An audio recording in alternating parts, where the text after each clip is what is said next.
കോൺഗ്രസ് നയത്തിൽ മുസ്ലിം ലീഗിന് കടുത്ത അതൃപ്തിയുണ്ടെന്ന് ജോൺ ബ്രിട്ടാസ് എം.പി. കോൺഗ്രസിനെ ആശ്രയിച്ച് മുന്നോട്ടു പോകാൻ ബുദ്ധിമുട്ടാണെന്ന് ലീഗ് തിരിച്ചറിയുന്നുണ്ട്. ആ ആശങ്കയുടെ ബഹിസ്ഫുരണമാണ് മൂന്നാം സീറ്റെന്ന ആശങ്കയായി പുറത്തുവരുന്നത്. സ്വതന്ത്രമായി നിൽക്കണോ UDF വിടണമോ എന്ന കാര്യം ലീഗ് ആലോചിക്കട്ടെ എന്നും അദ്ദേഹം കേരള വിഷൻ ന്യൂസിനോട് പറഞ്ഞു. ലോക്സഭാ തെരഞ്ഞെടുപ്പ് പടിവാതിൽക്കൽ എത്തി നിൽക്കുന്ന സമയത്ത് രാജ്യസഭാ എംപിയും ഒപ്പം തന്നെ CPM നേതാവും മാധ്യമപ്രവർത്തകനുമൊക്കെയായി ജോൺ ബ്രിട്ടാസ് ഇപ്പോൾ കേരള വിഷൻ ന്യൂസിനൊപ്പം ചേരുകയാണ്. LDFിൻ്റെ പ്രതീക്ഷകൾ പങ്കുവെച്ചുകൊണ്ട് നേരിട്ട് തന്നെ കിടക്കാം. LDFിൻ്റെ പ്രതീക്ഷകൾ എന്തൊക്കെയാണ്? പ്രത്യേകിച്ച് മുതിർന്ന നേതാക്കളെയൊക്കെയാണ് CPM ഒപ്പം തന്നെ LDFിൻ്റെ മറ്റു കക്ഷികളൊക്കെ മത്സരരംഗത്തിറക്കുന്നത്. മികച്ച സ്ഥാനാർത്ഥികളാണ് ഇക്കുറി ഇടതുപക്ഷം രംഗത്തിറക്കാൻ പോകുന്നത്, അങ്ങനെ എനിക്ക് പറയാൻ പറ്റുള്ളൂ. കഴിഞ്ഞ പ്രാവശ്യം ജനങ്ങൾക്ക് സംഭവിച്ച ഒരു കൈപ്പിഴവ് ഇക്കുറി സംഭവിക്കില്ല എന്നുള്ളത് വളരെ വ്യക്തമാണ്. അതുകൊണ്ട് തന്നെ മികച്ച റിസൾട്ടായിരിക്കും ഇക്കുറി ഉണ്ടാകുക എന്നുള്ള കാര്യത്തിൽ എനിക്കൊരു സംശയമില്ല. UDFിനകത്ത് ഇപ്പോഴും ചർച്ചകൾ പുരോഗമിക്കുകയാണ്. പ്രത്യേകിച്ച് മുസ്ലിം ലീഗിൻ്റെ മൂന്നാം സീറ്റ് എന്ന് പറയുന്ന വിഷയം വലിയ തോതിൽ അവിടെ ചർച്ചയായിരിക്കുന്നു. ഇപ്പോഴും അതിൻ്റെ പരിഹാരം കണ്ടിട്ടില്ല. ഒപ്പം EP ജയരാജൻ അടക്കമുള്ള LDF കൺവീനർ അടക്കമുള്ളവർ പറയുന്നത് മുസ്ലിം ലീഗ് ഇനിയും അപമാനം സഹിച്ച് നിൽക്കണമെന്നൊക്കെയാണ്.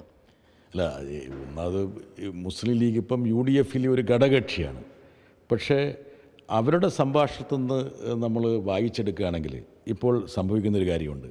അവർക്ക് കടുത്ത അതൃപ്തി UDFിൽ. മുൻ മന്ത്രിമാർ ഉൾപ്പെടെയുള്ള കോൺഗ്രസ് നേതാക്കൾ കോൺഗ്രസ് വിട്ട് BJP പാളയത്തിലേക്ക് പോകുന്നു. അതുകൊണ്ട് ഇവരെ ആശ്രയിച്ച് എത്ര കാലം നിൽക്കാൻ കഴിയുമെന്നുള്ളൊരു ആശങ്കയുണ്ട്.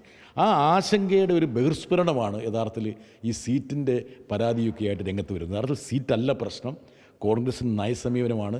മൃദുഹിന്ദുത്വ നിലപാട് സ്വീകരിക്കുന്ന കോൺഗ്രസിനോട് സഹകരിച്ചുകൊണ്ട് എത്ര കാലം മുമ്പോട്ട് പോകാമെന്നുള്ള വളരെ പ്രധാനപ്പെട്ട ഒരു ചോദ്യമാണ് യഥാർത്ഥത്തിൽ ലീഗ് ഇപ്പോൾ അഭിമുഖീകരിക്കുന്നത്. അല്ല, അങ്ങനെയാണെങ്കിൽ ഈ ആശങ്ക ഉള്ള ലീഗ് തീർച്ചയായിട്ടും ഒരു സ്വതന്ത്രമായി നിൽക്കുന്നതാവില്ല ഉചിതം.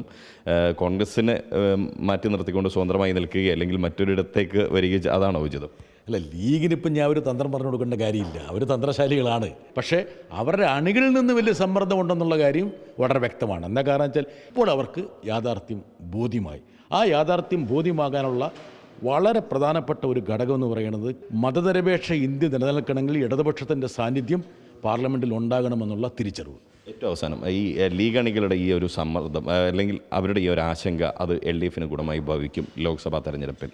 അല്ല, ലീഗ് അണികൾ മാത്രമല്ല, മതന്യൂനപക്ഷങ്ങൾക്ക് മുസ്ലിം ന്യൂനപക്ഷത്തിനൊക്കെ ഒരു കാര്യം ബോധ്യമായി, ഇടതുപക്ഷത്തിൻ്റെ സാന്നിധ്യം വളരെ അനിവാര്യമാണ് പാർലമെൻറ്റിൽ നിന്ന്. എന്തായാലും കോൺഗ്രസിൻ്റെ ഇപ്പോഴത്തെ നയത്തിലുള്ള ആശങ്ക അതിൻ്റെ ബഹിർസ്ഫുരണമാണ് ലീഗിൻ്റെ മൂന്നാം സീറ്റ് വിഷയത്തിലൂടെ പുറത്തു വരുന്നത് എന്നാണ് ജോൺ ബ്രിട്ടാസ് പറയുന്നത്. ഒപ്പം തന്നെ ഇത്തവണത്തെ ലോക്സഭാ തെരഞ്ഞെടുപ്പിൽ LDFിന് മികച്ച മുന്നേറ്റം കാഴ്ചവെക്കാനാകും എന്നും അദ്ദേഹം പറയുന്നു. ക്യാമറ പേഴ്സൺ സജി തറയിലിനൊപ്പം Riyas KMR, Kerala vision news, Kozhikode.